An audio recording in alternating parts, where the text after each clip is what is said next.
Sa pag-joint ng dalawang magkaibang klase ng wire, ang technique na ibahagi ko sa inyo ay ito. So,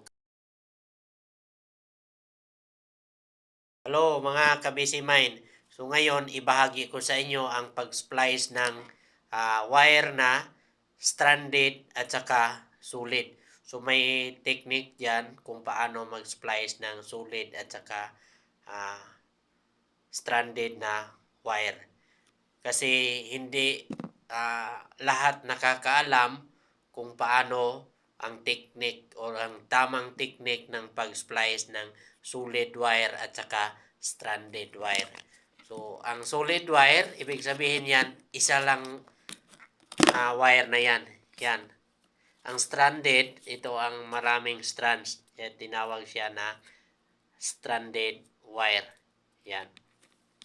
So, sa pag-joint ng dalawang magkaibang klase ng wire, ang technique na ibahagi ko sa inyo ay ito.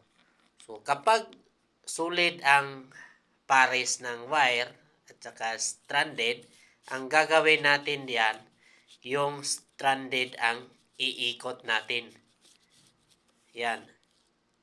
Kasi kapag iniikot mo yung dalawa, yung solid at saka stranded, iniikot mo yan, posibleng maputol yan dito sa dulo. So, yun ang dahilan na posible na sa katagalan mag-lose contact.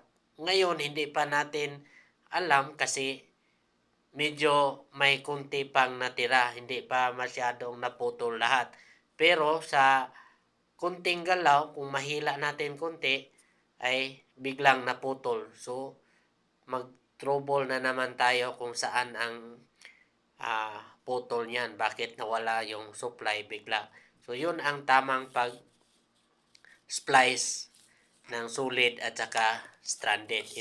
Ito lang ang iikot natin ng maayos yung stranded. Iikot natin ng iikot. Yan. Yan. So, mas maganda, gamitan natin ng plier para talagang maayos ang pagkahigpit. Ngayon, para hindi siya mahila, yung natira na solid dito, ilak natin yan. Ilak natin yan sa nakababad. So, walang problema dito. Hindi naman to basta-basta na putol. Kasi, hindi naman masyadong ginalaw natin, isang beses lang.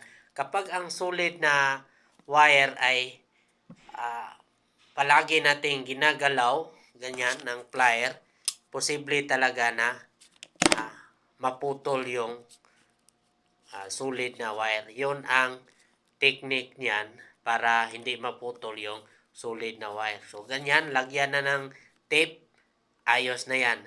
Basta solid at saka stranded ang magkapares. Yan ang tandaan natin para iwas sa trouble. Posibleng mag-lose contact o kaya naputol ito. Ganyan. Yan.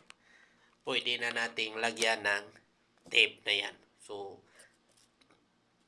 kung may natutunan ka dito, paki-like at share. At huwag nyo nang kalimutan na i-follow nyo. Okay? Bye-bye mga kabisi mind.